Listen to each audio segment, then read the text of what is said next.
people are happy with their economic circumstance. We didn't say this for a long time, that the majority of Americans say that they're doing really well. I think there's some that are struggling in certain sectors. Yeah, there are. But this new survey finds a majority of Americans are currently quite happy with their finances. The Axios Vibes survey reports 63% of Americans rate their current financial situation as good. That includes 19% who say it's very good. In addition, Americans' outlook for their financial futures also rosy. 66% think 2024 will be better than 2023. Hello, welcome to the Jaybefaunt channel. I am your host, James Fauntleroy. So good to see all of you here on this Saturday evening. Yes, I'm not typically here on Saturday evenings, but it is good to see all of you here. The Jaybefaunt channel is available on all major podcast platforms, so go ahead and subscribe there. Also part of Revolutionary Blackout Network, so you can find me there on Sundays and Thursdays. If you have not already, you guys can also subscribe to my Substack. If you guys would like to, you guys can go to jaybefaunt.substack.com so you guys are aware and you guys get those email notifications whenever I go live, upload clips, or write articles. So you have that there. If you guys already like me, if you really, really like me, then you guys can go ahead and like, share, and subscribe for the Jaybefaunt deliciousness, because that's what you came here for, right? Absolutely. And I'm glad to have you. As per usual, whenever I do have a guest, I typically say my salutations for everybody to the end. But while I have you here, I would like to introduce my guest for today. He is an instructor, an instructor, a Marxist, a wrestler, someone who knows a lot about the healthcare system, and just an all-around really cool, chill guy that looks better in backwards hats than I do. We have Eddie Liger Smith of Midwestern Marx joining me today. What's up? Thanks for having me, JB. Happy to be here. Yeah, good to see you, man. And you guys have been doing big things at Midwestern Marx. You guys just got an achievement of having more subs, and you guys are making your mark on the scene and really just spreading the goal of Marxism, not just in a academic way, but on a really concrete, fundamental way. And I just want to thank you for you and all the other members of Midwestern Marx, Noah and Carlos, and forgive me for I forget the names of the other members, but you guys are doing the damn thing over there. Thank you. We're trying. We're doing what we can, just like everyone. Yeah, definitely. So one of the things that I wanted to touch base with you on was that as somebody that is a Marxist like yourself, right? There was some remarks that were commented on by David Pakman. Now, as anybody knows, David Pakman is a well-known person. Part of me wants to say independent media, but I don't know if I can say independent. I say independent in air quotes. But he says some things that are regarding the economy to, I guess somebody would say, a right-winger, that really just was wrong in many ways. And I feel this is more of a teachable moment for somebody like David Pakman to use him as an example.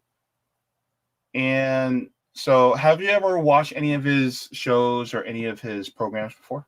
Yeah, I actually used to watch Pakman quite a bit when I was doing the Bernie campaign in 2020. Pakman had a good video talking about how socialists could pay for all the stuff that they want.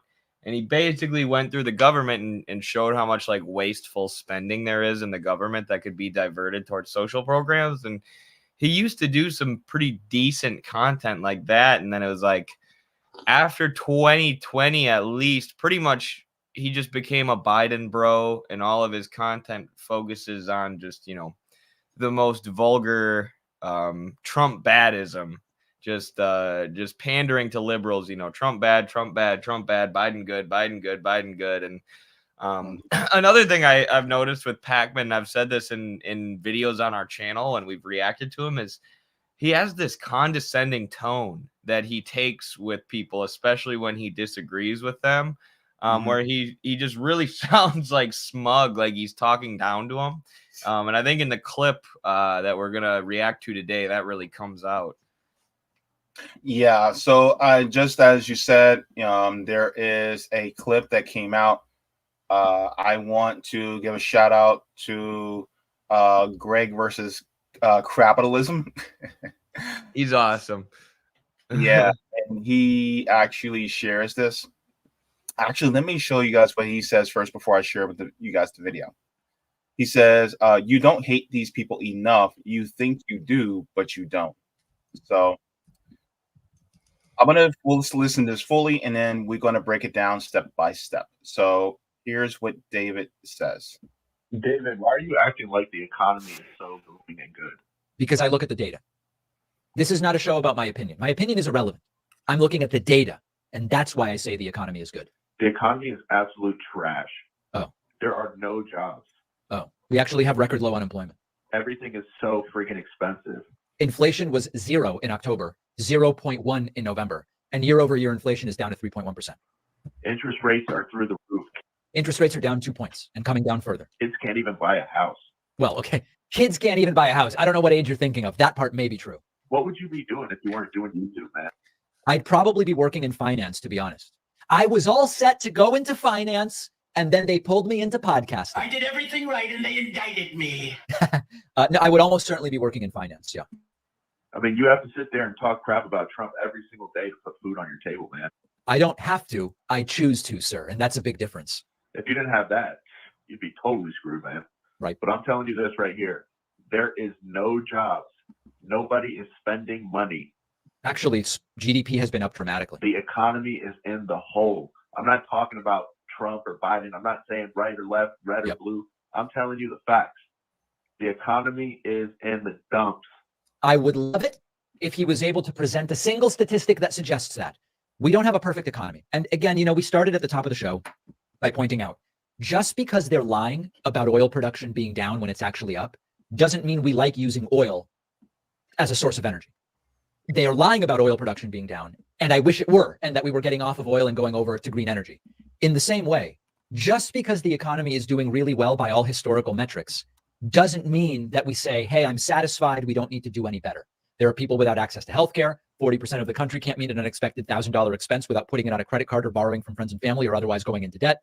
Wages have not kept up with inflation over the longer period of time. There's a whole list of problems, but we are doing way better than we were. We are not the be-all end-all of a Northern European style democracy and economy, but we have made improvements, and we have to recognize that if you are measuring how well the economy is doing differently depending on who's president, then you're being biased. Okay, It's so so- funny. Sorry. First of all, I would like to get your initial thoughts about just the tone that David Pakman used in this, and then we can go down line by line. But I would just like to get your initial thoughts of the tone that he used regarding this person, because apparently this person is someone that's probably on the right, correct? But in my opinion, what this guy on the right was saying was correct. And so please give me your thoughts. Yeah, I mean, we can break down the data points all that we want, and we can talk about how the Biden economy isn't doing well and how capitalism is failing the majority of the country. But like you said, there's so much to break down just in the way, in the tone that David Pakman takes with that viewer. I mean, you clearly have a working class viewer who, maybe can't explain with data and statistics that the economy isn't doing well, but they know the economy is not doing well because they feel it every day. They feel they're being exploited. They feel that they're being trapped in debt. They feel that, the price of goods is out of control, and that they can't afford their rent, that they can't afford their health care. And that's the experience that they have and that their whole family has. So David Pakman's response to that is to treat this guy like he's an idiot, to treat him like his feelings are illegitimate, and like he's making them up, and complaining. and then cherry picks a bunch of data points to tell, like literally talking about GDP, which measures nothing except for corporate profits. I mean, the money that we pay in debt to the big banks counts as GDP. So, you know, that's not a sign of a productive economy that's working for the working class. I mean, this is so-called leftists, like David Pakman calls himself a leftist. We've known this for years, that GDP isn't a good measure of how the working class is doing. Yet here he is citing GDP in a super condescending fashion towards a working class person to tell them that their gripes about the economy are illegitimate. And you know, I'm David Pakman's a liberal, so I'm okay with liberals showing their asses and showing the American working class how condescending they are. But if you're a communist, if you're a Marxist, you cannot act like David Pakman did in this video, right? You cannot act condescending towards people. You need to be open to the very real economic struggles that they're facing if you want to win those people towards a progressive movement like the struggle for socialism. Absolutely. And this is one of the things that I think people like him get wrong, is that there is this tone that he continuously has that is talking down to working people. And it is counterproductive to actually get people to your side if you're trying to win them over. And the point is people need to be talked with, not at. And I feel like people like David Pakman talks at people, especially those of us who are working and working class, those of us who are working poor, right? And so it's as if, because this guy dare complain about the economy, and my question to David Pakman would be, if we switched out the administrations, and if it were a Trump administration instead of a Biden administration, would he be saying the exact same thing? Would he be backing it up with the exact same things that he'd been saying? Because a Trump supporter could turn around while Trump's in power and say those exact same things, and then you would be wanting to rebut them. So what about the GDP? Like, it doesn't make any sense. So, God, I'll go on a rant, and I will make this stream last 3 hours. So let's break this down, because I don't want you to be here all night. So, because that's how I am. So let's break this down. David, why are you acting like the economy is so booming and good? That's a great question. Why is he acting like the economy is so booming and good? Because guess what? The people who are rich, that's what they act like. And the rest of us are like, oh, no. All right, let's go. Because I look at the data. He didn't say that it wasn't. Right. Oh, my God. The first thing they'll teach you in any statistics class, if you take a statistics class, the first thing they will teach you is that people can manipulate statistics for political ends, that you can cherry pick statistics and use them to make pretty much any argument you want, right? And statistics and data are important, right? It's important to have quantifiable hard facts to back up your argument. Of course. But what David Pakman's doing here is something that only liberals do, is pretending that he's objective, right? I'm not pushing my opinion into this at all. I am objectively looking at the data in an unbiased way. That doesn't exist. Every human is biased. You have to be so incredibly arrogant to believe that you are the one true person who can interpret the data in an unbiased fashion. But that's what David Pakman is saying here before he proceeds to interpret the data in an incredibly biased fashion towards Biden. And then at the end, he has the gall to say, you know, you shouldn't be manipulating data based on what side you're on. Like, that's exactly what you're doing, bro. Yeah, exactly. And okay, gosh, this is going to be difficult to get through. I can tell. Eddie, we're going to be ranting on this one. Oh, God. Yes, we are. Okay, let's continue. This is not a show about my opinion. My opinion is Yes, it is. Oh. See, I told you. Look, okay, JB, shut up. Just tell me to shut up, Eddie. Just tell me to shut up. I can. I agree. It's frustrating. Is irrelevant. I'm looking at the data, and that's why I say the economy is good. The economy is absolute trash. Oh. There are no jobs. Oh, we actually have record low unemployment. Okay, first of all, hang on, let me make myself bigger. First of all, just because we have record low unemployment doesn't mean that people are actually doing good. Because here's the thing. You can give me a Ritz cracker with a piece of cheese, a Ritz cracker with a piece of pepperoni, and a Ritz cracker with some cream cheese on it, and be like, "Hey, you got a variety. Oh, look how plentiful you have. You have a variety there." And yet, you only gave me 3 Ritz crackers with food on it. David? You'd be like, well, you got multiple Ritz crackers. That is multiple Ritz crackers, but is that really going to fill me up? No. And here's the crazy part. It's like, okay, just because there is a whole bunch of jobs that are being taken doesn't mean that one person doesn't have more than one. I could have 2, 3 jobs. Guess what? If you have 100,000 people with 2 or 3 jobs, that's 300,000 jobs, but only 100,000 people work in those jobs. Eddie, please.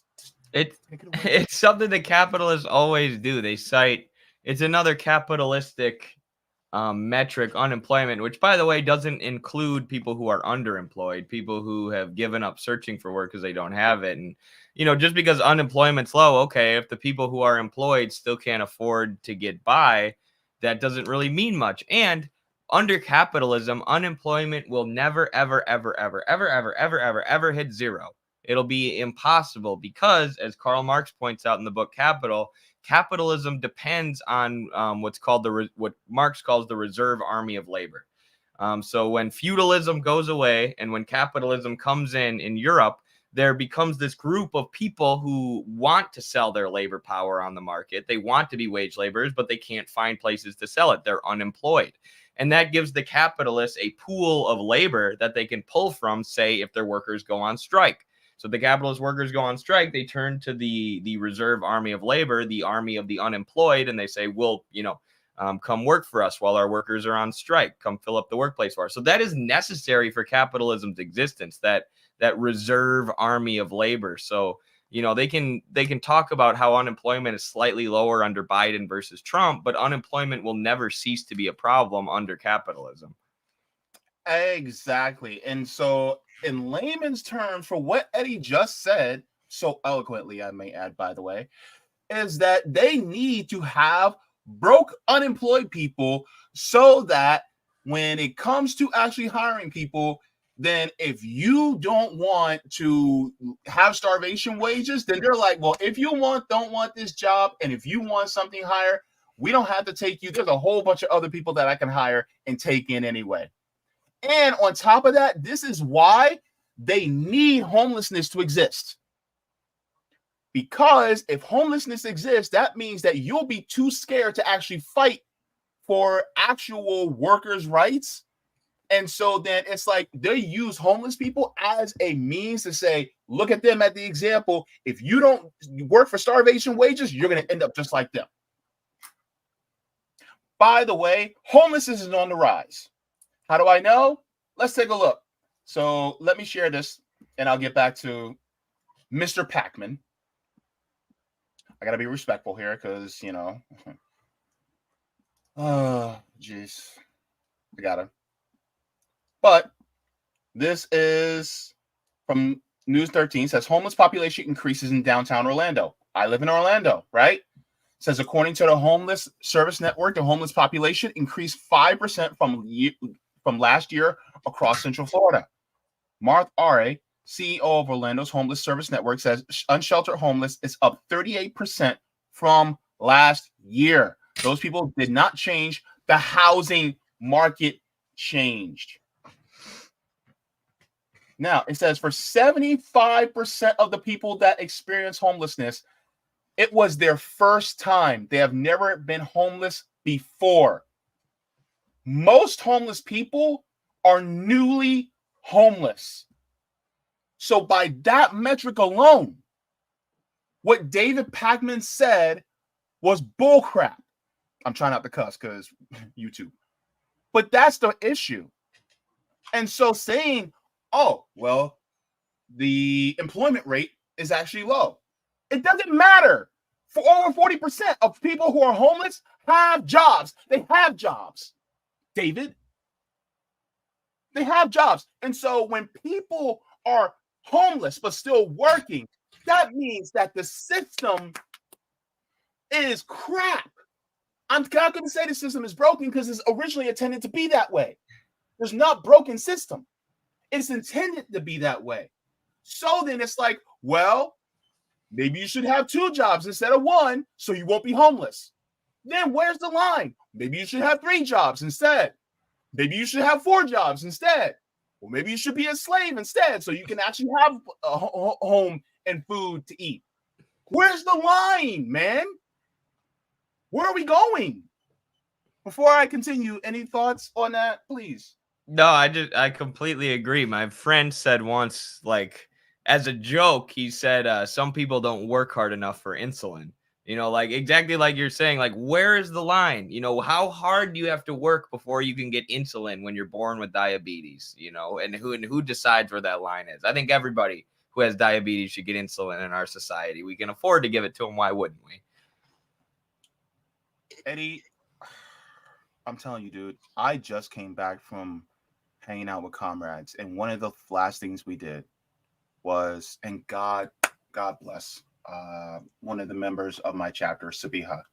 She had some warm clothes and blankets that she had in the back of her car, and she was like, can we deliver these to some of the homeless? Because it's going to be extremely cold tonight, and I don't want them to be without.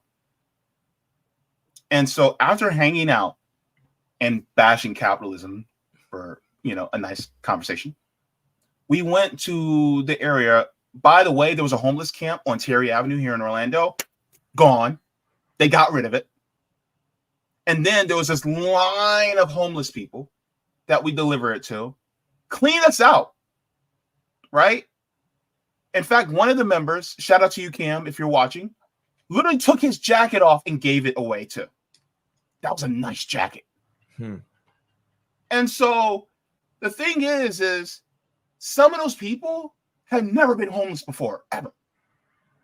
And it's growing. I did a story a few weeks ago where boomers are increasing. There are more homeless elderly people than there have ever been in history. So what is David talking about? I don't know what he's talking about, but I see this all the time, and it's growing, and it's sad. So let's continue. Keep it together, JB. Everything is so freaking expensive.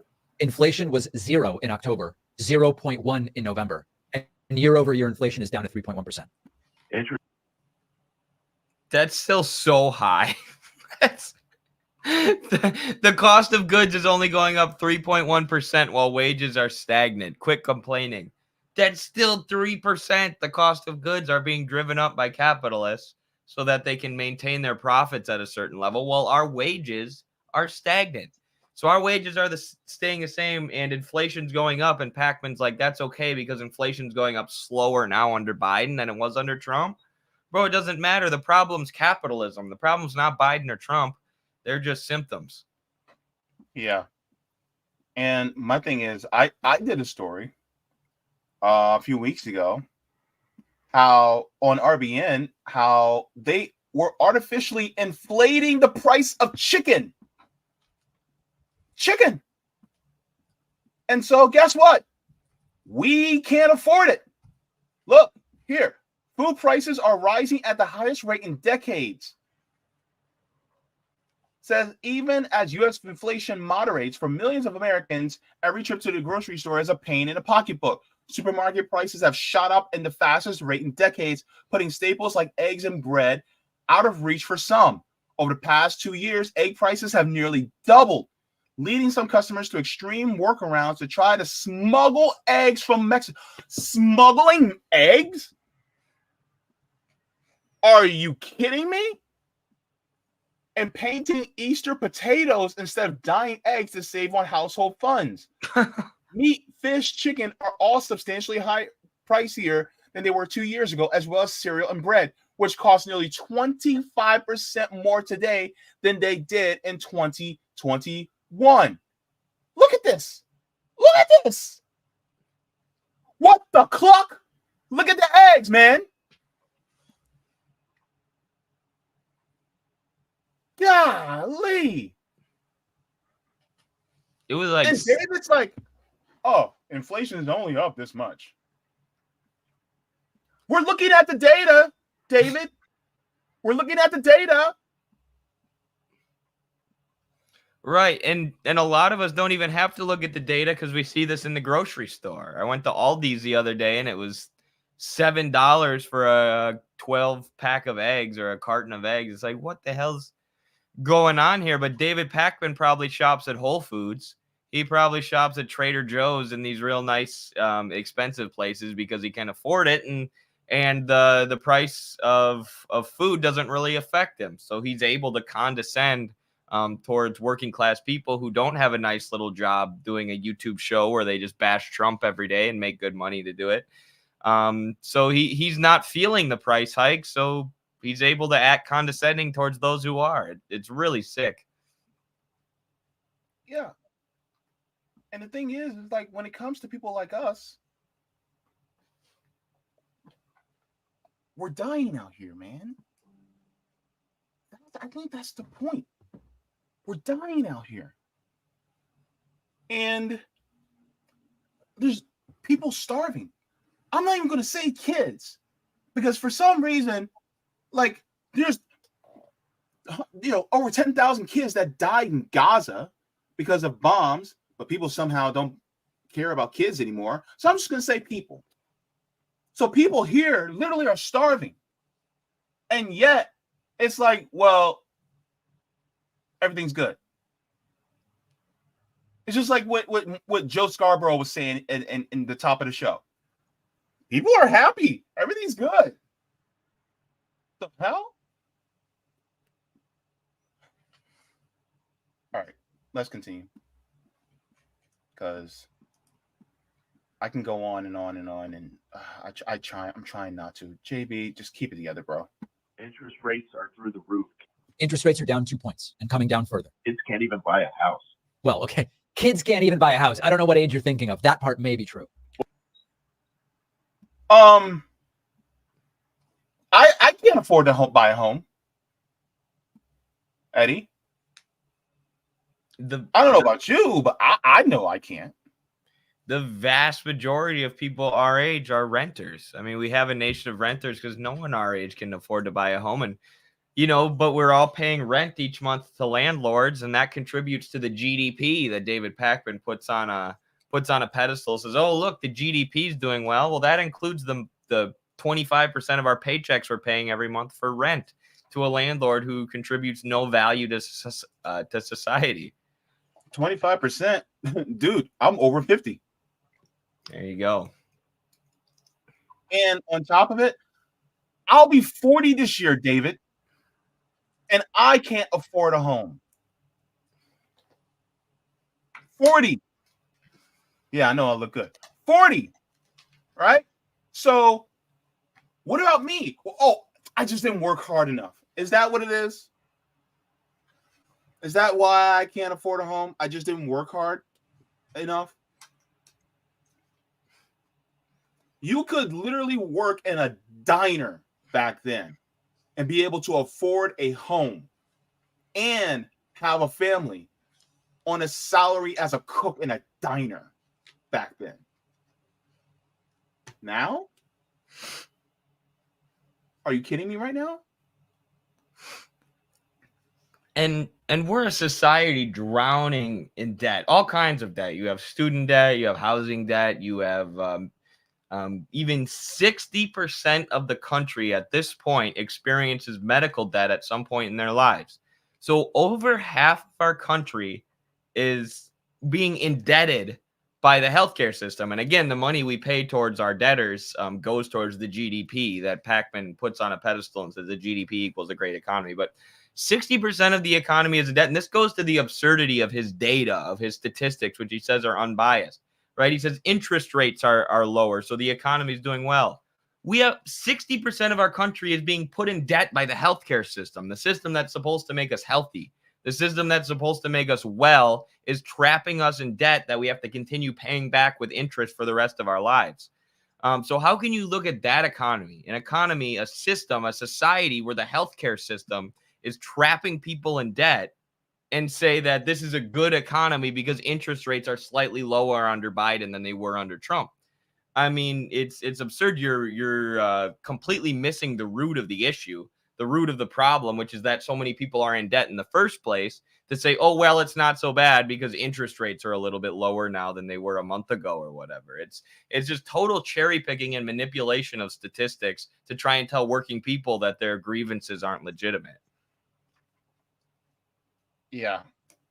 Like, we're literally suffering right now. And yeah, so let me continue on. What would you be doing if you weren't doing YouTube, man? I'd probably be working in finance, to be honest. Oh, good for you. Good for you, David.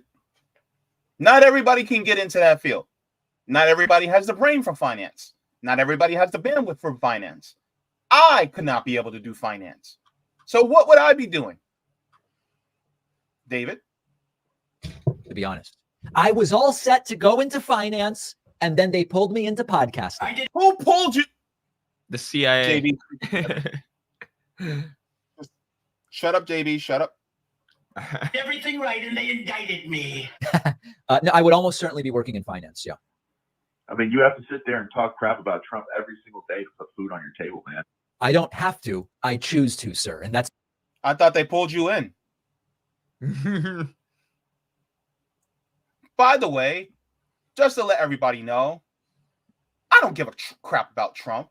By the way, Trump is just as horrible as Joe Biden. So if you guys come here and thinking that I have some love for anybody on the right like Trump, you are utterly mistaken, because Trump is just as fascistic as Joe Biden. The only difference is that Biden doesn't know where the hell he is. At least Trump knows where he is. That's all I got to say. Two old racists. Jeez Louise. Anywho, let's continue. And that's a big difference. If you didn't have that, you'd be totally screwed, man. Right. But I'm telling you this right here. There is no jobs. Nobody is spending money. Actually, GDP has been up dramatically. The economy. Now, that GDP has been up dramatically. We do not measure our bank accounts by the success of corporations, because that does not translate to us, because we have an economy where all the wealth goes to the top. Here's one thing I want to give an analogy. Let's say me and Eddie live in a mansion, right? You and I, we live in a mansion. And when we go to the mansion, we have to go through the basement every day. And we live in the basement of that mansion. In that mansion, in that basement, we only have about a foot by foot square that we can operate in that basement, because it's so full of people. And they throw crumbs into the basement, few spritz of water, and say, you guys survive here on your own, and you guys have to work down here in the basement of the mansion. Somebody can come and say, but you live in a mansion. And hey, look, the household just got $100,000 increase in their household take-home pay. But how is that translating to us who's living in the basement in squalor? How does that translate to us? The United States is a mansion where the majority of the people that are living here are stuck in the basement, and we're not allowed to sprawl and go throughout the rest of the house. That's how it is. And yet you're telling me because the people who are on the top floor in the suites made more, that somehow we should be happy. No, David. We need to take over the mansion, bust down the door, and live it up and give everybody the rest of the house. But you don't feel that's good, right? That analogy explains it better than I could with any kind of theory talk. I mean, that's perfect. It's exactly what it is. It's a mansion where the vast majority of people are living in the basement, and David Pakman's telling them, shut up and quit complaining. You live in a mansion. That's exactly what it is. So why is it bad for me to complain about living in squalor in a basement when that's our reality? See, please stop doing the liberal thing where if I'm on fire and then you go, well, the Republicans will just say, sucks to be you, and keep on walking. But because I'm on fire, you take a spray bottle and spritz me with alcohol, thinking it's water and thinking, hey, see, I helped you a little bit. That's not helping, bro. That's what you're doing. And now, don't piss on my head and tell me it's raining, David. Because my wallet actually tells me more truth than you could ever do. My wallet tells me, my bank account tells me that no matter who's in office, my life is still shit. And that's what me and millions of others. It is not just black people. It's poor white people. It's even undocumented immigrants that are coming into this country because of the foreign policy of our country that are dragging them in here. Not dragging them, but pushing them to come here so that they could be the new cheap labor. And then they pit them against us, right? This is what they're doing. Yet, we got to stop complaining. I'm sorry, go ahead. No, I agree with everything you're saying. I hope people understand, too, that's what you're saying is exactly what his interest rate argument is, right? He's looking at the vast majority of Americans who are drowning in debt, and he's saying, well, your interest rates are slightly lower under Biden than they are under Trump, so stop complaining. I mean, it is absurdity and missing the core of what's wrong with our system, the fact that the people at the top of our system benefit from trapping the people at the bottom of our system in debt. And then the money that the people at the bottom of our system are constantly paying towards the big banks in debt goes towards the GDP. And people like Pakman then point at the GDP and say, oh, look, the economy is doing great. I mean, it's such a disgusting cherry picking of data and distortion of the facts in order to push an argument. And then he has the gall to say, you know, people shouldn't be unbiased and cherry pick facts. Like, bro, what do you think you're doing? You have to be so arrogant to not realize that you're the one distorting facts here. But dude, it's inhumane, bro. Like, it's inhumane to me. Like, and the thing is like, even though this guy is a Trump supporter, why is he a Trump supporter, bro? Exactly. Why? Exactly. They never ask that question. Why do people fall for the populist right? Exactly. The liberals never ask that. It's like, yeah, because he's searching for something to overthrow the system. And yes, was he duped by a con man that can't even keep his hair halfway on his head? Yeah, he was duped. A lot of people were duped. Just like liberals were duped into voting for Joe Biden and staying within the Democratic Party. The Democratic Party duped a lot of us. Just like the Republicans duped a lot of other people. Yeah. But this is why we have to tell them the truth and go, no, they're both bad. We got to go completely the opposite direction. Because They're telling us to go into the furnace and say, well, it's really warm in there. You can really keep warm, when really we're going to fry the bits. And we're like, no, go into the opposite direction.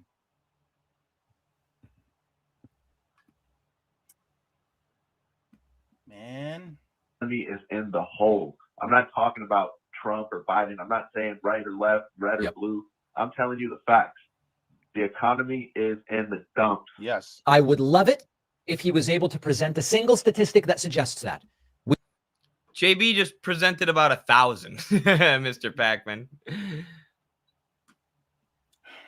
We don't have a There's perfect about economy. 1,000. And again, you know, we started at the Sorry.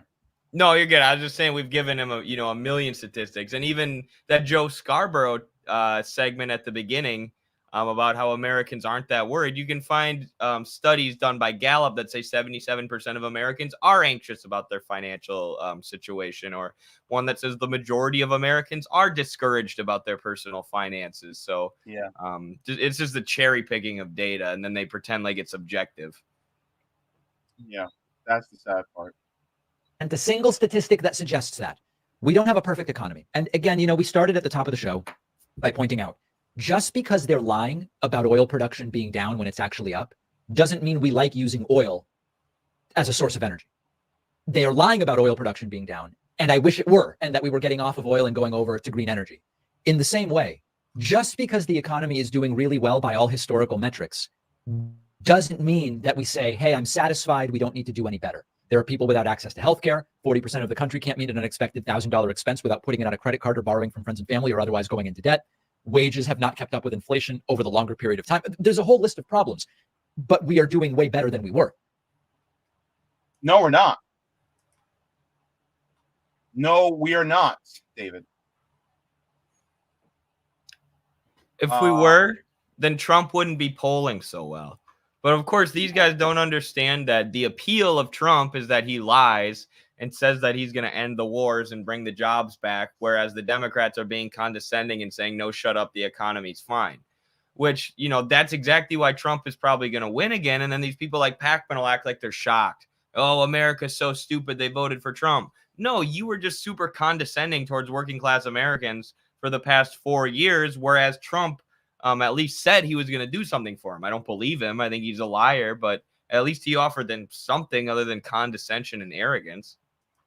Yeah, I mean, it's like having a partner that nags you and nags you and nags you, but then you go to the strip club and the stripper tells you they love you, even though they're not telling you the truth. You still rather go to the strip club because the stripper at least will lie to you. Like the hell? That's such a perfect analogy. Like, golly, man. Like, and you know, that's the thing. Like, they're willing to go to the stripper, and the stripper is going to say, well, yeah, I love you. Give me the money. That's what this situation is. And if you really want to actually, you know, square with the people, you'll let them know, yeah, people are really suffering. This is why the system needs to change. And the thing is it's like, yeah, those metrics are great for according to whom? And according to what metrics? What about the happiness level of all the Americans that, you know, that we see? What about that? Or what about our happiness level? How many of us are now getting married? David is a millennial, just like myself, right? How many of us are choosing to get married? How many of us can afford a home now? How many of us are having kids? There's a whole lot more IUDs. There's a whole lot more condoms being sold because guess what? We're like, we ain't bringing no kids into this world. Can't do it. Can't afford it. Part of it's because capitalism is one of the biggest cock blockers of them all.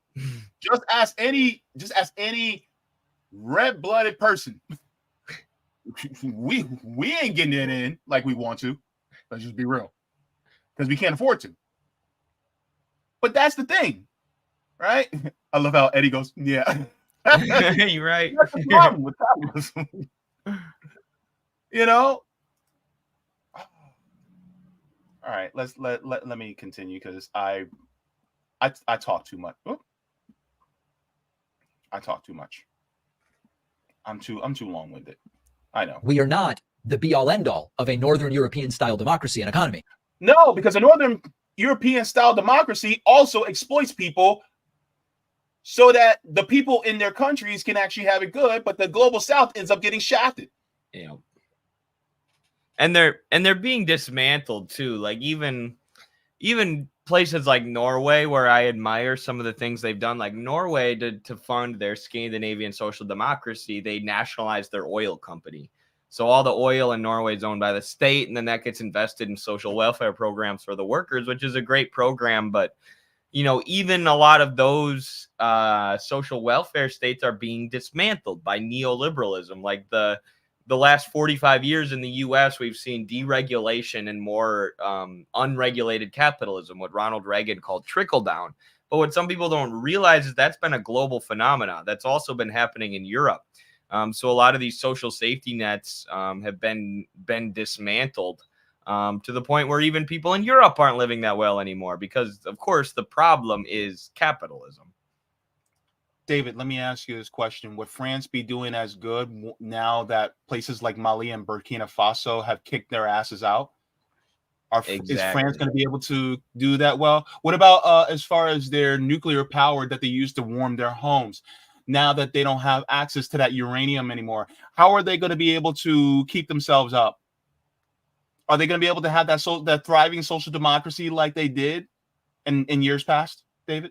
Now that the people of those countries are kicking out their neocolonial masters? So social democracy only works when you can continue to exploit people from afar. Yes. So true. So if you really want to have worker solidarity, you don't even want a social democracy, because the thing is that you need to still exploit in order to have these benefits. That's the problem with these European style democracies. I don't want, no offense to the present company, but I don't want anything European style, because look what it did to the world. No kidding. I agree. Well, I'm Irish, so technically they got fucked by it too, but you Claire Daly Irish too. Claire Daly's one of the homies, so oh yeah. Yeah. So let me finish this, and then I because my next story actually has something to do with this, but hang on, JB, get it together, man. What the hell is wrong with you? A lot. Don't answer that question. Economy. But we have made improvements, and we have to recognize that if you are measuring how well the economy is doing differently depending on who's president, then you're being biased. That's what you just. You know what?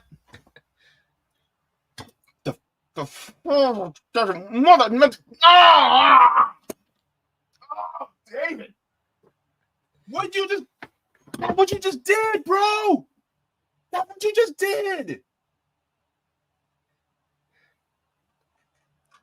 It's Eddie, unreal. I need you to do something. I need you to do me a favor. I need you to jump on a plane, come here, put me in the sleeper hold so that I won't have to, and make me go to sleep, because I can't deal with this anymore. Put me in a sleeper hold, bro. I know you know it. Yeah. Good. Yeah. It's insane.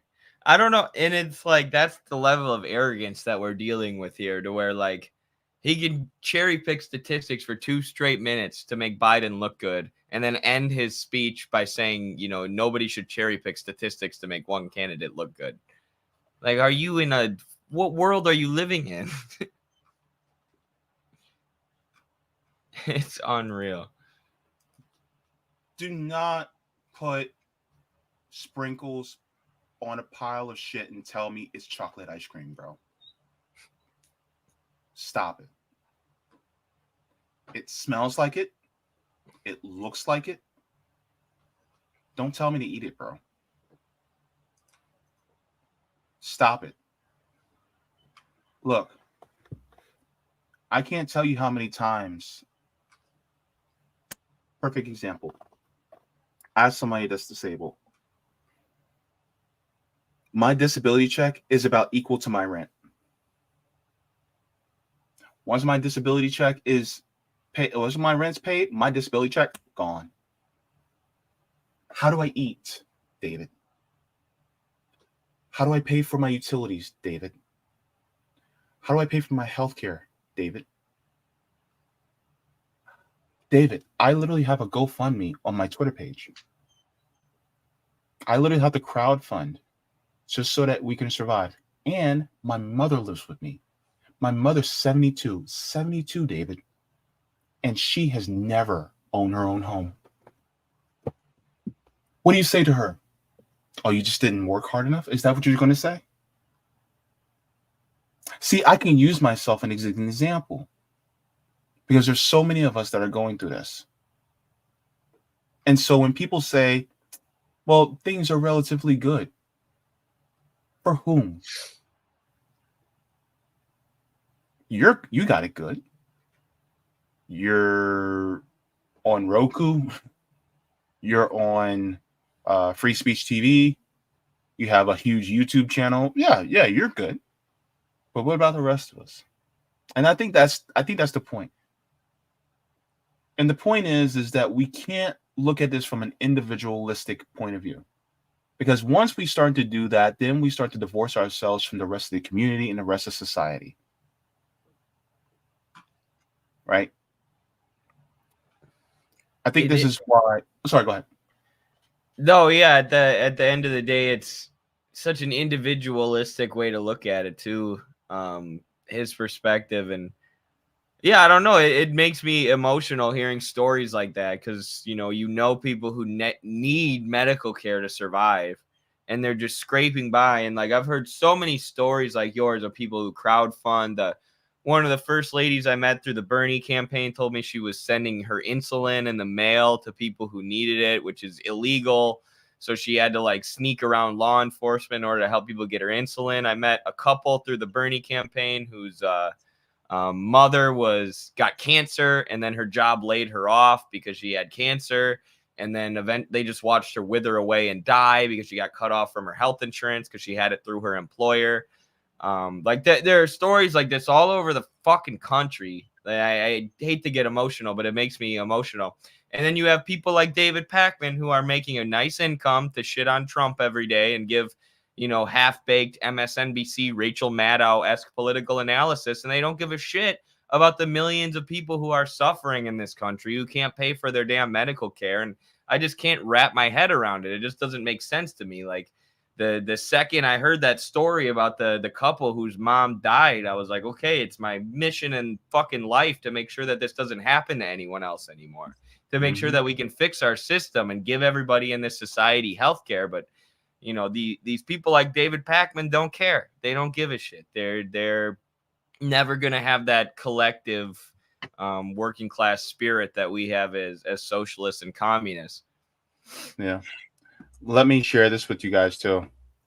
This video is entitled, "How much money do Americans need to be comfortable?" They need to earn $233,000 a year to be financially comfortable. $233,000 per year. Eddie, do you have $233,000, man? I fucking wish. Sorry, I don't mean to swear, but not even close. Yep. But in 2021, American workers on average made only $75,203 annually. Americans are sort of looking at how much money they would like to have to be financially secure, and that ends up being basically 3 times what the average income is in this country. And to be essentially wealthy or really successful, it's magnitudes above that. 72% of Americans said they weren't financially secure given their current finances. And more than a quarter of Americans said they'll likely never be financially secure. By the numbers, their Mm-hmm. debt is lower and their savings are higher coming out of the pandemic, but they're more anxious about what's going to happen next, if they have job stability, if they're going to be able to have secure retirement. With well over half of Americans living paycheck to paycheck, many are failing to meet some of their modest financial goals. There are actually millions of people struggling. It's not something that people want to talk about, but if you're in a place where your financial security feels super precarious, you're not alone. And it's not your fault. So how did it become so difficult to be financially secure in America? And what can you do about it? Let's do some budgeting. Americans working full-time earned a median monthly income of about $4,400 during the second quarter of 2023. I wish I made that much. No, I really do. I don't know almost anyone who makes that much. I mean, the cost of living in the Midwest isn't what it is in like New York and LA, but I don't know almost anyone who makes that much. Dude, we literally have, in order to afford a 2-bedroom here in Florida, you have to make $32 an hour. Holy shit. Holy crap, dude. Yeah. I'll show you the numbers in a minute, but let's continue. The average worker takes home 75.2% of gross wages after taxes and benefits, shrinking the take-home pay to about $3,308. And that just isn't enough to cover the cost of living in America today. The cost of healthcare, that has skyrocketed. The cost of attending college has skyrocketed. The cost of purchasing a home has skyrocketed. But nowhere has anyone said wage growth is up 15%, right? Take a look at some of the most essential expenses for Americans. The median monthly rent in the US is $2,029 as of June 2023. That amount already accounts for over 46% of the Americans' median pre-tax income. But most US agencies classify spending more than 30% of one's gross monthly income on rent as being rent burdened. Meanwhile, the median mortgage payment for a 2,400 square foot house was $1,957 per month.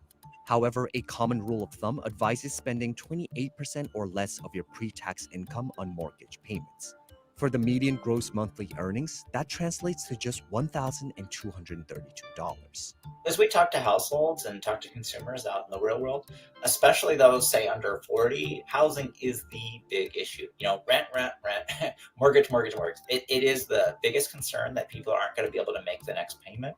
There's your Inflation GDP. is really hurting individuals. That's what helps the GDP go up, all the money we're paying in rent every month. It's a great sign of how the landlords are doing, but not the working people of this country. Exactly. Having stability in their housing. And I think sometimes we underestimate that if you have uncertainty in your housing, it causes uncertainty everywhere. Housing is also the reason why cities have become more difficult to afford. Americans said it would require more than $1 million in net worth to be financially comfortable in places like San Francisco, New York, and Southern California. This is why we've seen some migration or mobility around the country where some people say, I'm living in a high cost state like California or New York. We really want to sort of pack up and go to an area that's less expensive. And one of the ironies of that is those places that were cheaper before are now becoming more expensive. Like Florida, where I live. Because everybody's moving here. Everybody and their mama. And what do? Because now we're being gentrified up the wazoo now here. It's crazy, man. It is. My buddy's in Aspen, Colorado, which is a hot spot for rich people to move. And like, it's like $6 to $7 for a Snickers bar when I go visit him. It's insane. And the only way that he can live out there is by teaching, because if they didn't offer free apartments to the teachers, they wouldn't have any teachers, because you can't survive on a teacher's salary in Aspen. So he got his teaching degree and started teaching so that he could get free housing and actually afford to live out there. But it's insane, the cost of living in some of these areas. God, hey, hungry? I'll wait. I won't grab a Snickers. Jeez, man. So, due to the sake of time, I would like to, I would like to finish this video, but due to the sake of time, I don't want to take too much more of your time. But I'll put this video in the chat as well. But it just goes to show how people are really, truly suffering. And then you have a lot of people who go, it's not that, it's not as bad. And they're like, it's improving, when in reality, it's actually getting worse. It just, it doesn't square, right? So just checking, do you have enough time for the next story? Yeah, let's do it. Okay. So before I get into that, if you guys have not, go ahead and give the stream a like. That pushes me out into the algorithm. So thank you so very much for that. Also, if you guys have not, you guys can subscribe to my Substack at jaybefaunt.substack.com. Also, just a shout out to all the patrons on Patreon and Coffee. Without you guys, I would not be able to do this type of work. You guys make this happen. So thank you so very much. And yes, my channel is still demonetized. Not sure what's going on, but I appreciate any type of assistance whatsoever from any and all of you guys for that. And just so you guys know, I also have my Patreon, so I can share that with you guys so that you guys know which tiers there are in my Patreon. So let me take care of this. All right. And yeah, so if you guys would like to, you guys can go to my Patreon and you guys can either become JB members, Solidarity, Comrade, Jaybefaunters, Super Jaybefaunters, Super Duper Jaybefaunters, and Mega Jaybefaunters. So thank you so very much for your support. And if you guys, anybody who's a new patron, thank you so very much for that as well. And so if you guys would like to, you guys can do that. Now, just to say hello to everybody. And I will get into the next story with Eddie right now. Yeah, let's get into the next story. So let's go to this tweet here.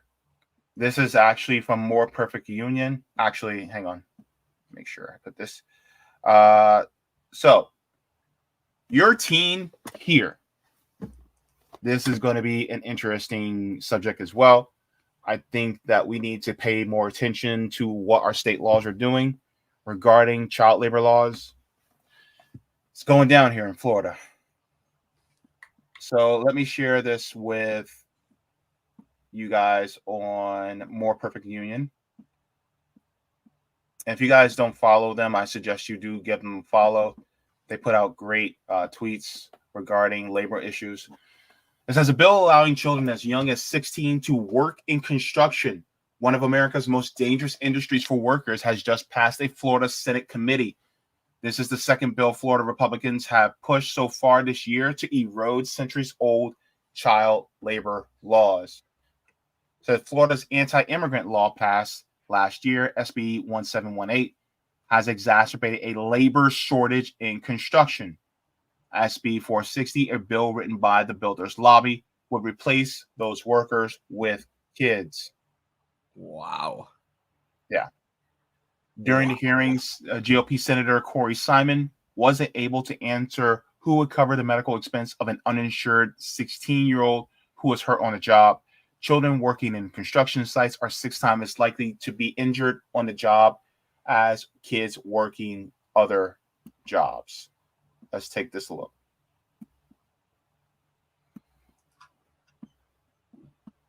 So I'm looking at as pertains to the medical treatment expenses if a child is injured on the job. So just looking at some questions that I just kind of want to ask based off the reading. If we have a 16 or 17-year-old uninsured child is injured on the job while working on one of these scaffoldings or a roof or substructure, who is responsible for paying the child's medical expenses if they and their families are uninsured? Thank you for the question. I'm sorry, Mr. Chair. Thank you for the question. I will consult with Bill but I do believe it's the responsibility of the employer, just like any other staffer that's working on the job. Mr. Chair. Senator Jones.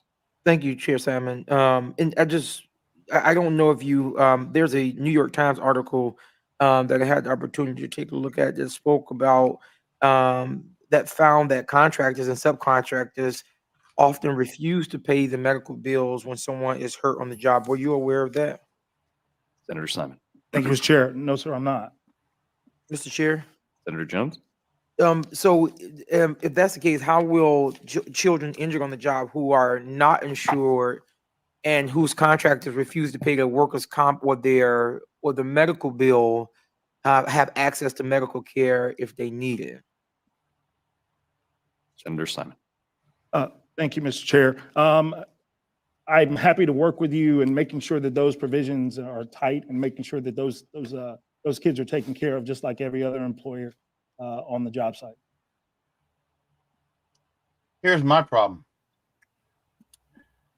As anybody knows, and I know you know, Eddie, is that insurance does risk assessment. And by such, they know that it is more riskier for kids to be on construction sites than it is for adults. By that very notion, there will be children who are 16 and 17-year-olds that will have accidents, which means that the insurance companies will have to pay out more often for kids than they do with adults.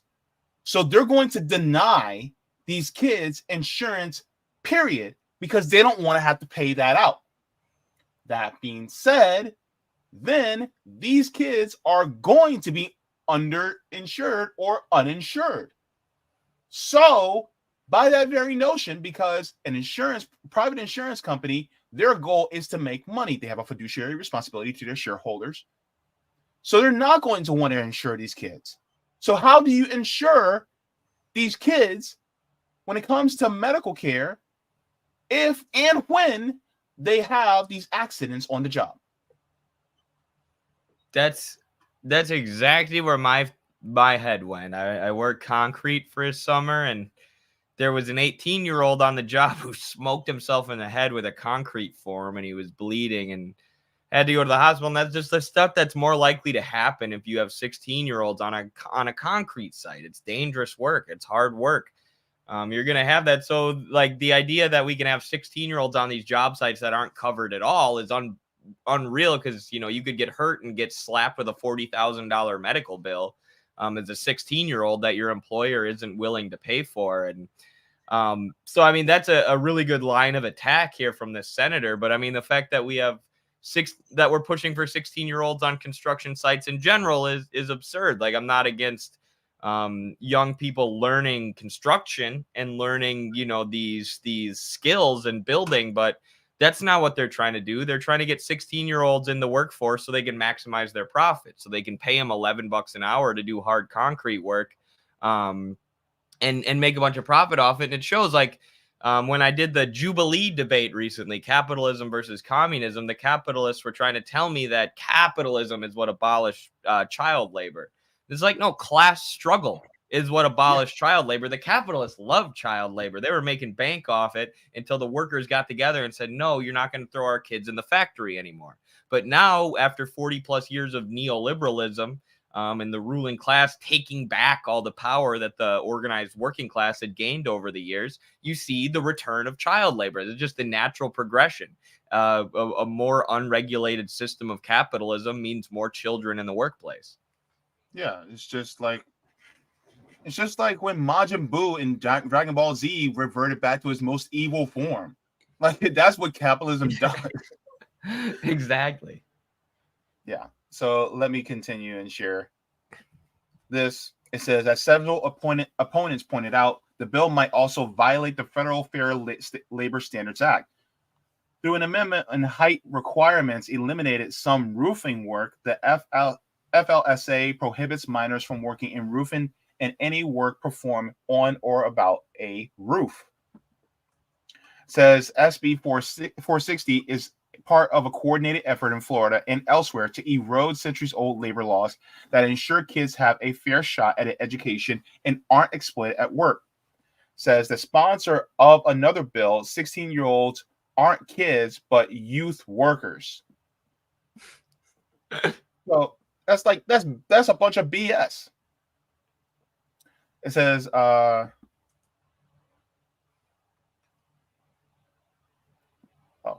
okay, so that was the end. Sorry.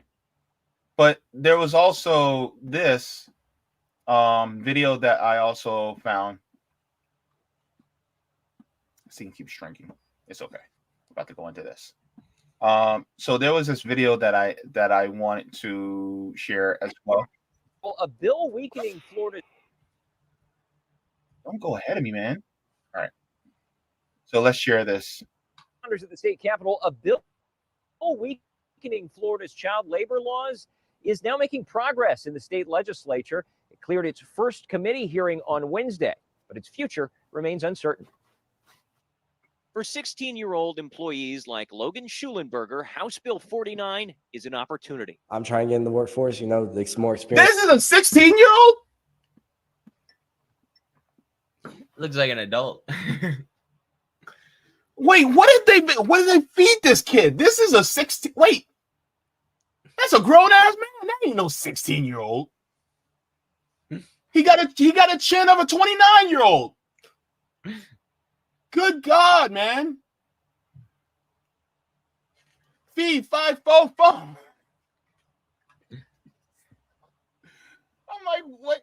Are you sure that's not a 16-year-old? Are they going to bring this kid on and just have him say, like, I want to work? And are they going to say, you know, look, it's good for kids to have them in construction jobs? Aw, Eddie, you ruined the surprise.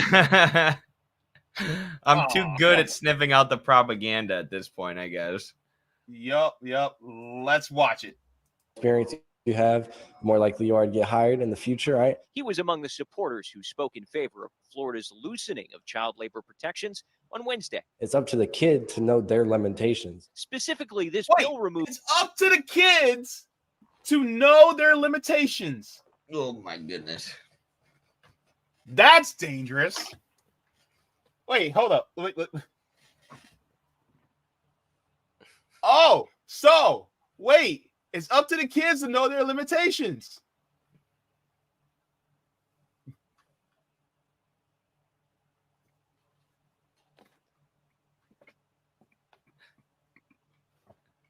Not the employer who tells the kid what to do. You know, the kid, the 16-year-old has to put their foot down if they're being pushed too hard, man. You know what? I know my limitations. No more work. This is where I draw the line. What? That poor kid is just being utilized. It's up to the kids to know their limitations. Look, that is something that should be taken within reason. Because somebody can say, well, you know, a 14-year-old can date a 30-year-old. The kids should know their limitations. They know their limitations. Is that what you're good? Where's the line? You know? Oh, well, I should be able to work at a meatpacking plant even though I'm 13. I know my limitations. I should be able to work for DuPont Chemicals. I know my limitations. I'm 15.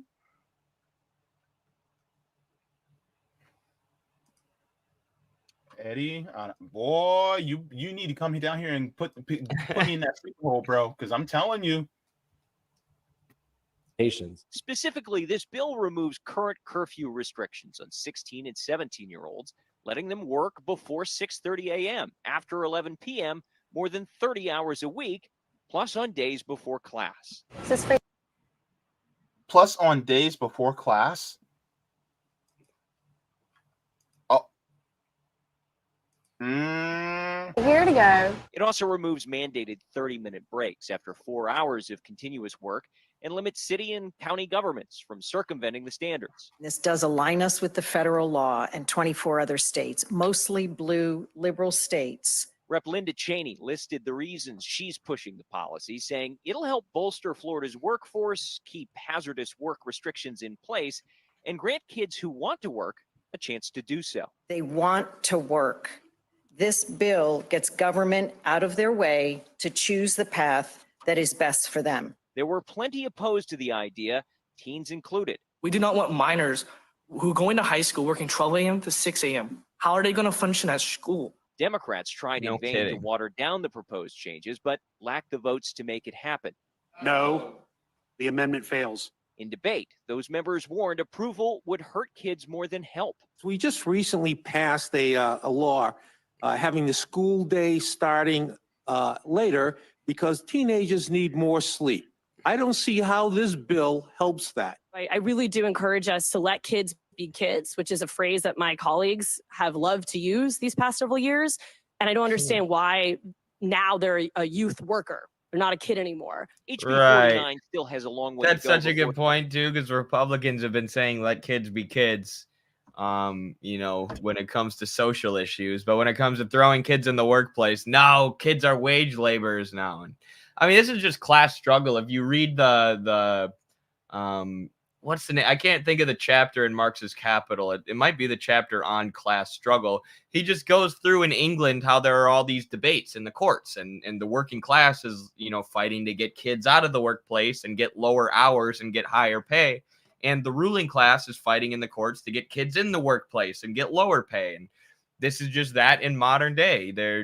It's a class struggle in the battleground of the courts, of the legal system, and the ruling class, the capitalist class, is winning over the working class in Florida right now. Yep, absolutely. Couldn't have said it better myself. Let's continue, man. Before it even gets close to the governor's desk, but momentum before session suggests it'll continue to move when lawmakers gavel in next month.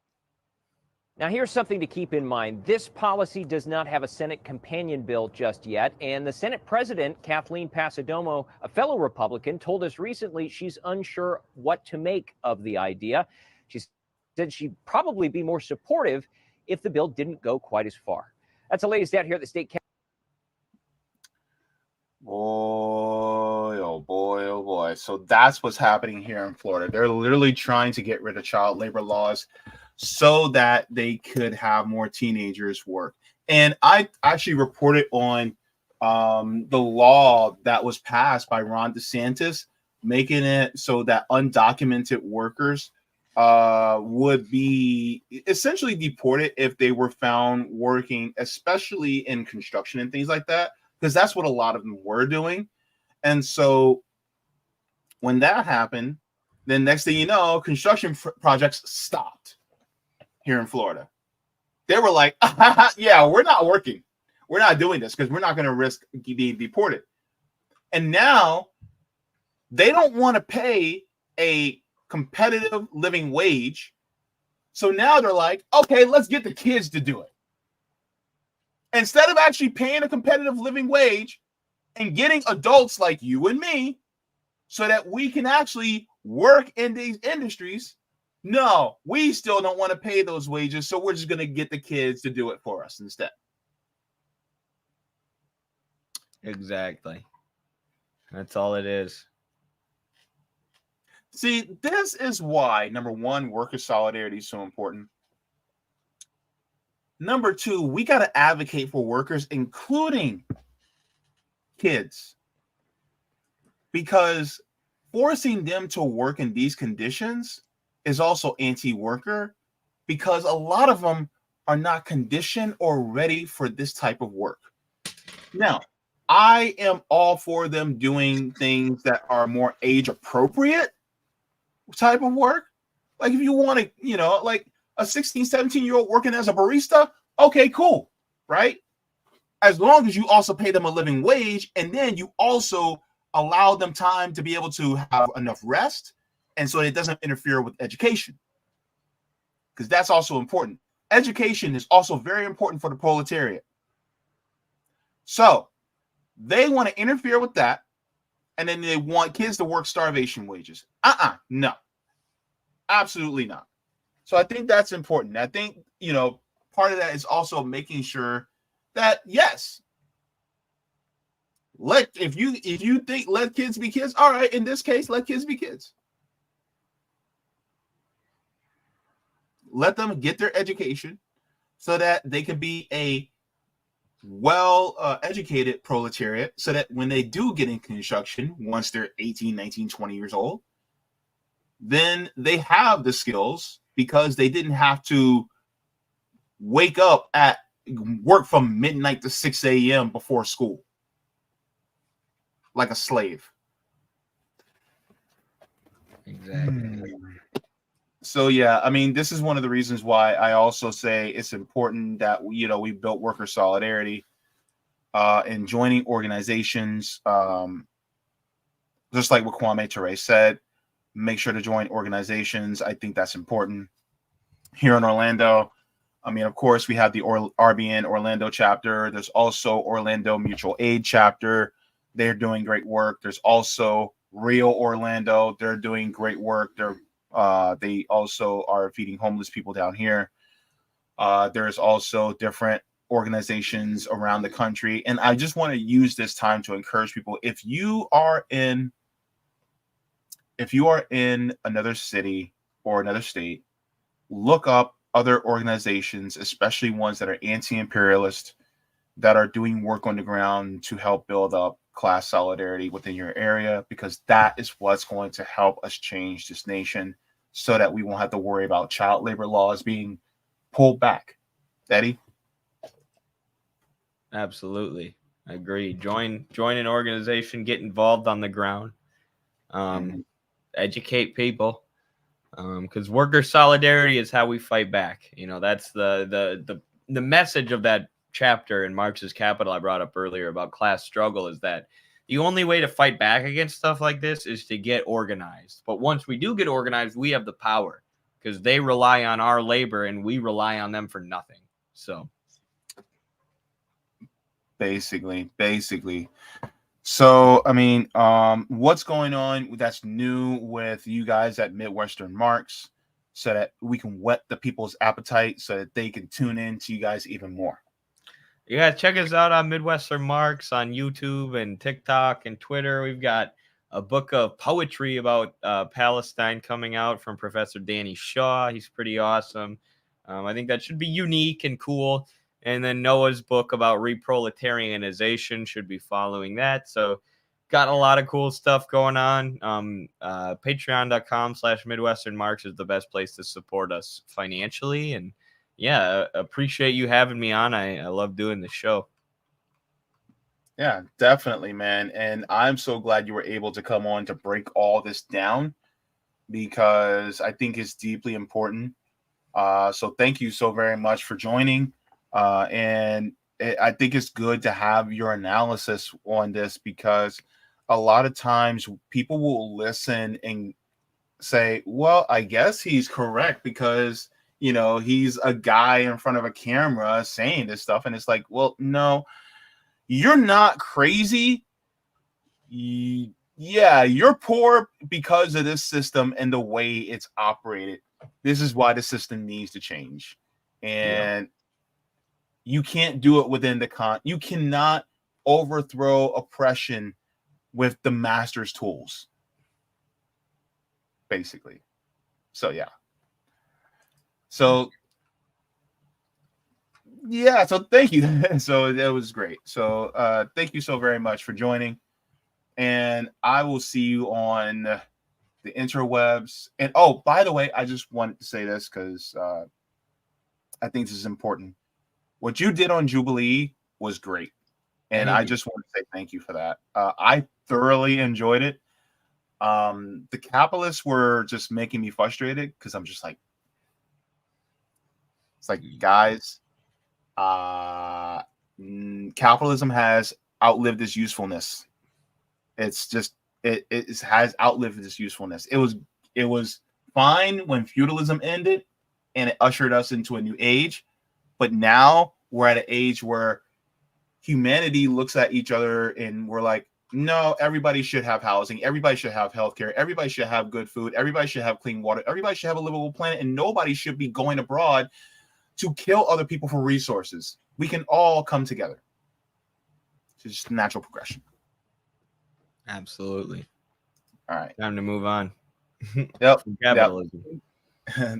Thanks a lot, bro. Have a good one.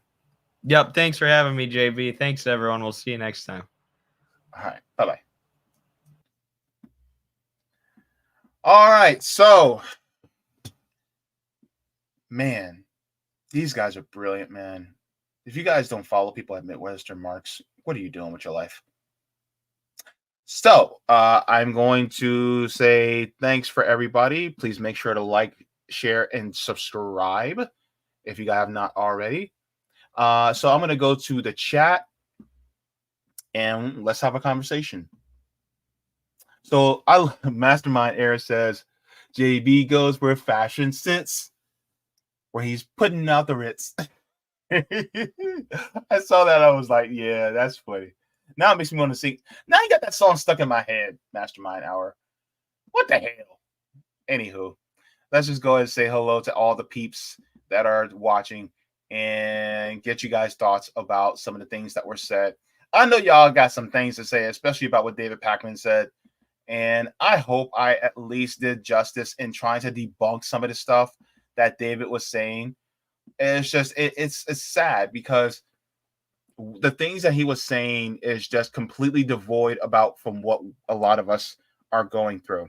Miguel H coming in saying, peace, good to see you. Jacqueline coming in saying, hey, everyone, hi, JB, Miguel, and Eddie. Cowboy Kitty coming in saying, hello. Sean Miller coming in, giving me the hello, cat face and love. Cool Blue coming in saying, good evening, everyone. All right, we have Christopher coming in saying, excited. I know, it's Eddie. Andrew coming in saying he was never leftist, but he started getting worse after the first YouTube apocalypse in 2018. I was watching him right after that, so I wasn't in that zone. Like, anywho, that's when I started watching him, but then I quickly moved on. So Rondo says the Scarboroughs are effing delusional. Yeah. Jacqueline says, so who did they ask on this survey? The members of the top 10%? That's what I'm asking. Because a lot of times what they'll do is they'll survey people who have a landline. Who do you know still has a landline? People who are established. People who already own their homes. People who are already retired. People who have money. So of course you're going to say everything's good. They ain't polled me. LOL Eliminate says, Pac-Man, oh, here we go. Exactly. Right? Blue Marvel himself, John Kemper, a.k.a. Adam Bashir, says, peace, love, and solidarity. Good to see you in here as well. I love it. Emoji says, hi. All right. Mastermind Hour, of course, we already established is in the chat. Says, hello, everybody's. Wadi coming in saying, hello, everyone. All right. Who is this? Corvid Ravenscraft says, never mess with a person that has ears like or someone wearing black Air Force Ones. Look, if I ever get into trouble, I'm calling Eddie. I'm calling Eddie and Nick from RBN. I'm calling them. Oh, and I'm calling Rome too. If I'm ever in trouble, that's what I'm calling. I'm calling the Avengers. Because that is where it's at. Midwestern Marx says, is Pac-Man really the grandson of Nazi? Wait, somebody said, hang on. Rondo said, I mean, David Pac-Man is the grandson of Nazis? That's allegedly. So his right-wing sensibilities should be expected. I don't know about all that. That take was trash though, but I don't know about all that. But let me continue. Joe Schwartz, good to see you, says this is going to be a good one. Thank you. I appreciate it very much. James Starks says, wishing you a good revolutionary health and same to your quest. Oh, thank you. Workers of the world must unite. Absolutely. Black Panther alum 1947, all power to the people. Thank you so very much. Power to all the people, especially workers of the world unite. Guru Gee says the stock market is doing good. So F all you whiny serfs, says the elite. Absolutely. You know, and that's the thing. A lot of times people are like, oh, well, the stock market is doing good. GDP is doing good. So why are you complaining? It's like, how many of us actually have stock? And even if we do have stock, how many of us actually have access to it because some of us who have 401ks, we get penalized for it by trying to take it out anyway. And that's for us for retirement. And look, here's the crazy part. I have a savings account with no money in it. Is that because, I just don't know how to spend my money? No! Over 50% of my household income, and I'm half of that household income, goes towards my rent. So guess what? I ain't got no savings. What about me? How many of you guys have savings? Actually, anything substantial in savings? You don't have it. I don't have it. I know I don't have it. EMK says 67% of statistics are pulled from my high. Oh my goodness. Oh, and I usually don't like to go after people who are in this space, but I felt this was an opportunity to tell people, no, David's wrong, because most of us are suffering. That's the issue. And it pans out statistically that we are all suffering. Joe Schwartz says Joe Biden kicked people off unemployment. That is also true.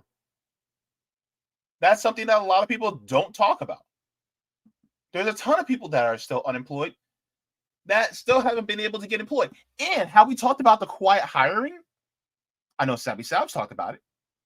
Quiet hiring. What is quiet hiring? Quiet hiring is when you're now down to a skeleton crew in your workforce, and instead of actually hiring people, the bosses realize that you can still get away with the production with a skeleton crew. So they don't hire anybody, but they'll make you think that they are still hiring people.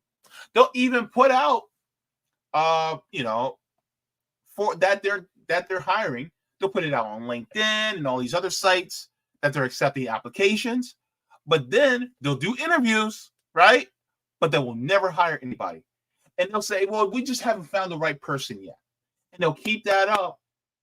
But they'll keep you as a skeleton crew working and making starvation wages and working your behind off without actually adding people who actually need to be part of that workforce so that they can retain that money.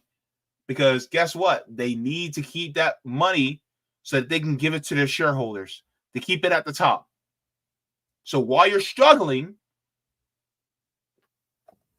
they'll make you think, they will manipulate you to make you think that, well, yeah, we're looking for people to hire. It's just we haven't found the right person. When in reality, they don't want to find them because they don't want to hire them. That's what's called quiet hiring. Ilhanar says the quality of life has gone down despite the jobs in America. Like George Carlin said, we live in a country of owners and the owned. You don't own anything anymore. When was the last time you bought a DVD? When was the last time you bought a CD of music? You don't actually own it because it can literally be wiped from your phone. You don't own anything. Alexis Anderson says David Pakman was talking about anything is like nails on a chalkboard to me.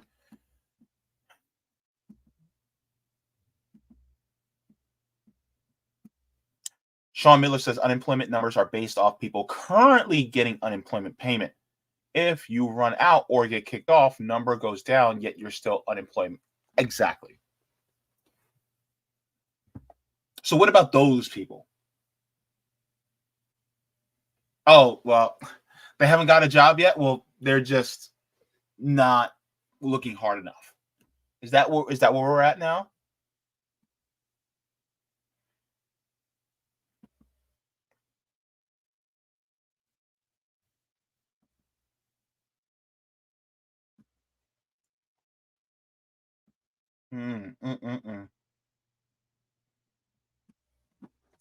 EMK says, I wonder what Pakman has to say about BlackRock and Vanguard, but I can't listening to the sounds of someone. Damn, EMK. Damn, EMK. You guys are ruthless, man. Gee, Louise, man. Woo. Man, you guys. All right, let me go to the bottom of the chat so that Sean Brock says having kids on a heavy industrial construction site is so dangerous. Yeah, that's true.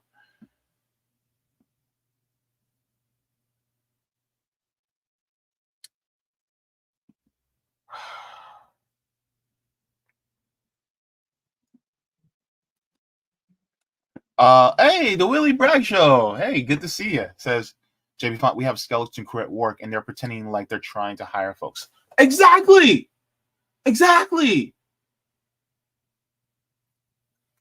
They don't want to hire more people because they want to save that money.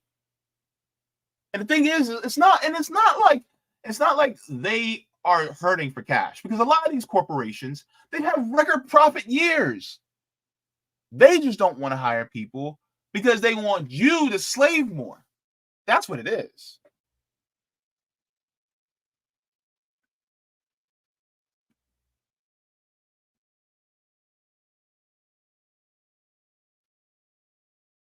Jeffrey Kramer, good to see you, Jeff. He says, no savings. Checking. I keep telling myself I'm going to stock away for some savings. Yeah, a lot of us don't have savings, man. Like, I keep asking myself, like, what's the point of even having a savings account if I can't even put anything in it? I can't. Because once it goes into my savings account, guess what I have to do? I have to go into my phone and transfer from my savings to my checking, just so that, or I had to pull from my savings because, the electric got to be paid and the electric bill is higher than it was the previous month, or my rent just went up. So therefore, that money in savings, poof, gone. You know what I'm saying?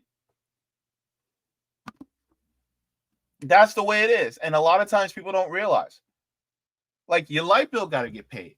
They increased my internet bill. I can't do this show without internet. But they increased that.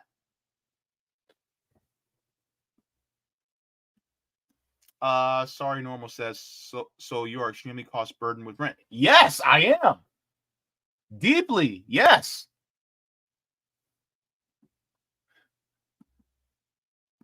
So cost burden that I have to have crowdfunding. Casey, good to see you. My savings account has $20 in it. How much does my savings account have? I think I got I don't think I have anything in my savings. I think once in a while it gets transferred and then it'll be like $4 here, $2 there. I really honestly just do not have money in my savings. Like my account is dog crap right now.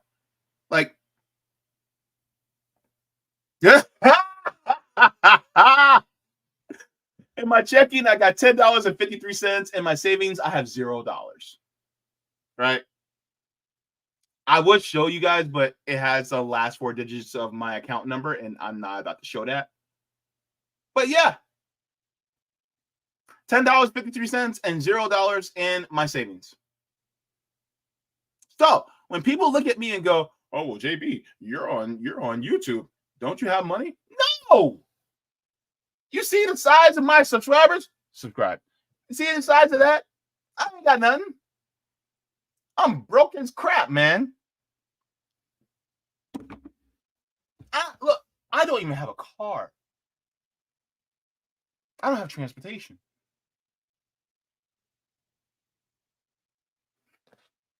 People. So, yeah, I'm with y'all.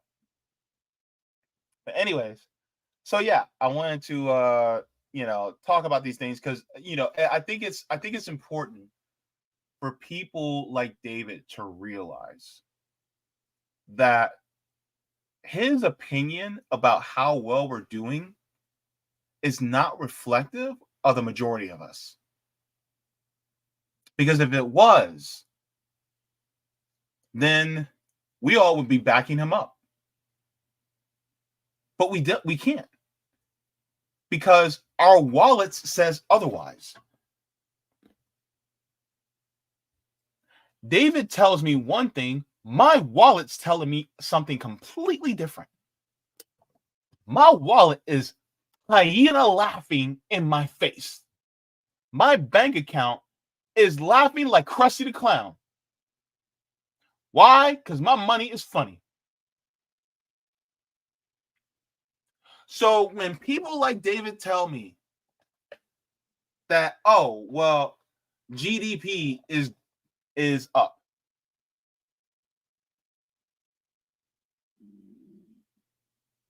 David? David, we can't afford food. We can't afford housing. You literally have to make $32 an hour to afford a 2-bedroom apartment here in Florida. Homelessness is on the rise. People are struggling. People can't even afford their student loan payments. Some of us have foregone college, chose to forego college because we didn't want to get into student debt. Because either or will still be shafted. David, this is going to be ASMR. And we're going to talk about what's going on as far as the class struggle. David, I want you to listen to the sound of my bank account. It's very hollow. Ooh. That's the way my bank account sounds. It's very, very hollow. David, can you spot me $20? Because I really don't have it. I would really appreciate it. I'll send you my Cash App link.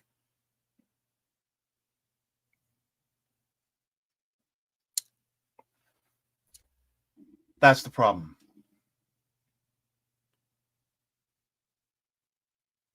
The hood is growing.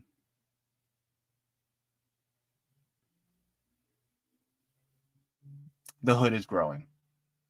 So that's one thing that, and the thing is like, and I don't want to say this without giving a solution. But one of the solutions is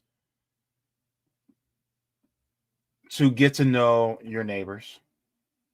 Try to build community and join an organization. Like, for instance, like I said, here in Orlando, we have Real Orlando. They're a great group that's doing, they have People's Free Kitchen, which they're actually getting together and actually growing food in a garden, and they're using that same food to feed the unhoused. So get together with people like that. There's also groups that are, like, for instance, in Nick of RBN, he has, the KC tenants, where they're doing tenants unions and organizing to help people with housing, because our desperation is literally growing as we speak. And so as our desperation grows, we need to have communities so that they can help us to stay afloat until we can actually change the system for the better. So start looking in your city for different groups that are actually trying to help people on the ground. And they may be able to help you on the ground as well. And it also is helpful for you and your spirit to also help people on the ground as well. Because number one, you'll find like-minded people and you'll build community. Number two, you can probably find resources to help you. Number three, you can also help use those resources to help others who are around you so that they don't continuously suffer. Because it's one thing for you to get help for yourself, but it also hurts your heart to see other people suffer. So you also are able to be privy to those resources to help others. So try to do that. So with that being said, there's going to be some announcements here. One of the things that I'm going to be doing is, if you guys have not already, I also did continuation of the reading of Laziness Does Not Exist by Dr. Devon Price on this channel. So if you guys go to the playlist, I just covered, I think it was chapter 6, part 2, I think it was, of Laziness Does Not Exist. So go ahead and give that a watch. That was a beautiful reading, and I absolutely loved it. It was actually talking about how a lot of times us dealing with family members and having to take a step back and not stress over when it comes to household duties and things like that, being able to say no and being able to relax our minds and bodies as well, because that's what capitalism wants us to do. They want us to run ourselves into the ground and be robotic. Also covered the second part of chapter 1 of The Will to Change, Men, Masculinity, and Love by Bell Hooks. Bell Hooks actually talks about some of the main motivators of why we men operate the way we do. Bell Hooks actually gets it. And so, look, I'm going to tell you right now, men, look, 75% of my watchers are men. What is one of the things that we gripe about is that love for us is typically conditional. That is actually part of capitalism because they want us to be robotic. And our worth is only linked to what we can produce. So therefore, love for us is only conditional. And then the only type of emotion that we are able to have that is acceptable for us to have is what? Anger. This is why women tend to fear us a lot, because the only acceptable emotion we can display is that. And it does not allow us to be nurturers. So guess what? That's what capitalism thrives on. And so because of our incessant need to feel loved, we have to produce, which means you're not a man if you're not producing. Well, guess what? That's what capitalism says. That's why I'm reading this book. So read that. So that's also in the playlist as well as I read and discuss that. Also, I will be reading sometime this week of Water in the Spirit, Ritual Magic and the Initiation of a Life of an African Shaman. We'll be getting into this because guess what? The indigenous and the global South, they got some wisdom. We're going to be reading from that as well. So I'll be getting into that. And I just got this today. I'm going to try to get into this. This is Gaza Writes Back, short stories from young writers in Gaza, Palestine. This is from Rafayat Al-Arir, who is the editor.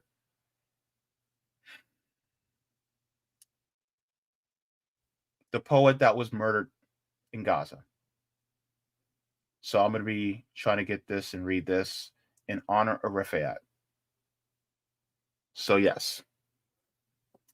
I'm going to be trying to get into that as well.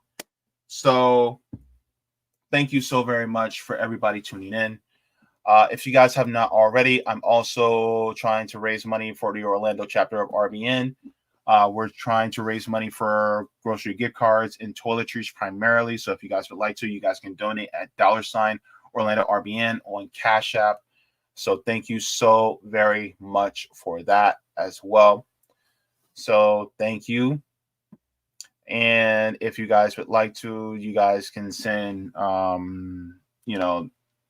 mutual aid there, and I will shout you guys out on Twitter for that. If you wish to remain anonymous, just put in the notes anonymous, and then I'll make sure to keep your name anonymous as well for that. But I just want to say thank you guys so much for tuning in. This was a special stream on a Saturday evening, and thank you for spending your Saturday evening with me. I love this community because you guys are brilliant people. You guys are compassionate people, and you guys offer perspectives that even sometimes I don't have. And so this is why I enjoy going into the chat and getting your thoughts as well. I think Roger asked me to something about in here. Oh, and Roger, if you are still watching on Rockfin, that thing with your thing with Cash App, I think it was. Yeah, I think I just remembered that. If that's okay. because I know I forgot and I didn't see that until it was late. Hang on, let me do this because I know. Let me go here too.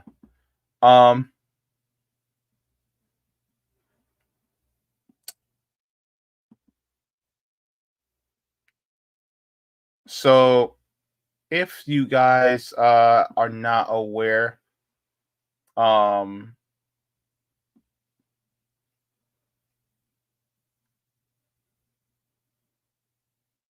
if you guys are not aware, there is a comrade named Roger Meadows who's always that's always, you know, offering some words of wisdom. He is going through a tough time right now. So if you guys would like to, I'm going to put his link to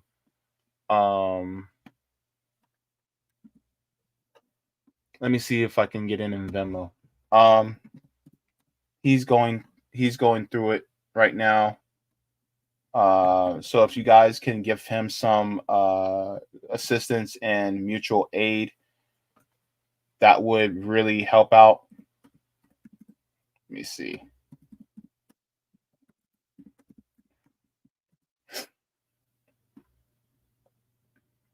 So if you guys can help him out at all, he's been going through it lately, especially, you know, in these days. And he has, you know, helped me out a lot. And so if you guys have not, then you guys can give him some assistance in that as well. And I will also give his Cash App link as well, so that we can assist Roger out with that too, because he's always giving really great information and helping me out, especially, and giving it to the audience. So so let me put the Cash App link in as well. You know, if you have, you know, $2 or $3 to slide his way, you know, then go ahead and do that as well. You know, because Roger is always doing the damn thing and helping us out with knowledge. You know, so, you know, shout out and love to you, Roger, because, you know, you are one of the homies. You definitely one of the bros.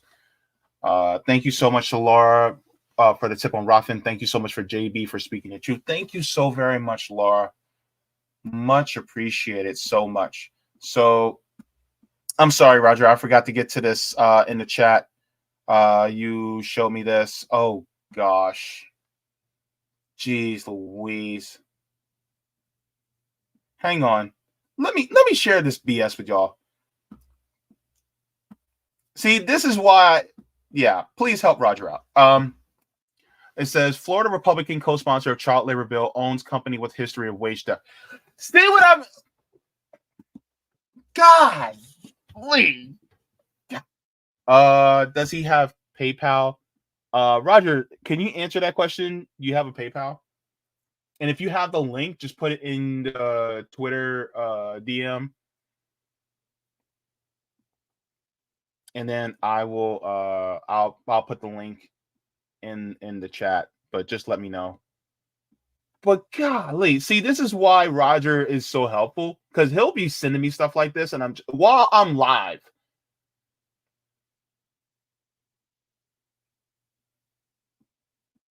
Oh, he doesn't have PayPal? Okay. Roger, you should get a PayPal too, because that will increase the amount of people that can, you know, slide your piece. Because that may that'll be helpful too. But yeah, so, you know, give some mutual aid to my homie. But let me go over this just a little bit, because I wasn't planning on this. Roger, you be sending me some information. Senator Keith Perry is a co-sponsor of the legislation that will loosen the hazardous work requirements in construction for children as young as 16. Of course. God, look at a demonic face. Anyway, it says Florida lawmaker who's co-sponsoring the legislation that will allow 16, 17-year-olds to work on residential construction projects is himself the owner of a roofing company that has been found guilty in the past of breaking federal wage and hour laws. Perry Roofing Contractors in Gainesville-based company founded and led by Florida Senator Keith Perry has been sued at least 6 times for wage theft. Oh my God, the Gainesville Sun reported in 2019 and was later cited by the federal government. According to court records dating back to 2006, Florida former employees who had sued and claimed to be paid for piecework, the Sun reported, and said that they weren't paid for overtime and were lawfully entitled under the Fair Labor Standards Act, the federal law that governs federal wage, hour, and child labor standards. 2 years later, in 2021, the U.S. State Department of Labor separately found Perry Roofing Contractors, led by CEO Keith Perry, guilty of violating overtime and record-keeping requirements under federal law. It's unclear that this investigation involves employees who have already sued, but federal enforcement data reviewed by the Orlando Weekly shows the investigation began in 2019. It says Perry's company agreed to pay $31,673 back pay to 30 workers following the conclusion of the federal investigation. According to the U.S. Department of Labor Wage and Hour Division, construction is one of the most common industries in which violations of federal minimum wage, overtime, and child labor standards occur. It says, oh my God. Of course.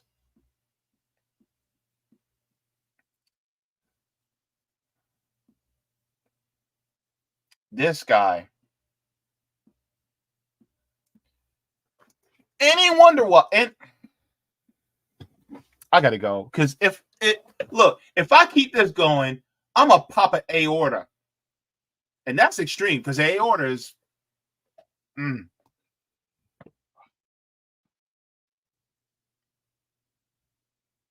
Kurt for life. What in the world are you talking about? Breaking Donald Trump announces Don King as VP. You cannot be serious. You're not serious. No, not Don King. Nah. Anywho, I gotta get going. But please make sure to slide a little bit Roger Meadows way, for mutual aid for a comrade.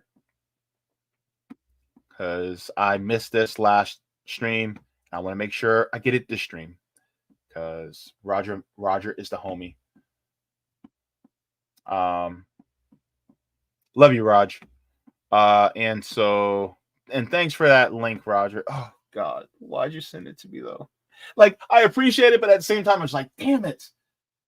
Oh, of course, these guys. Never trust a Cappy.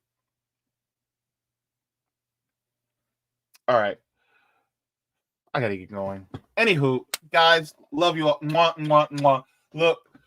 Water your plants. Oh, God, water yourselves. Leave the world better than you found it. Smoke them if you got them. Drink them if you got them. If you ain't got them, then watch something funny. Watch something hilarious because joy is revolutionary. Or read something because reading is fundamental.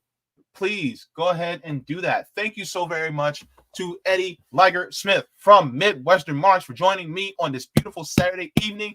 Shout out to all of you. Sabiha and Cam, mwah, love you.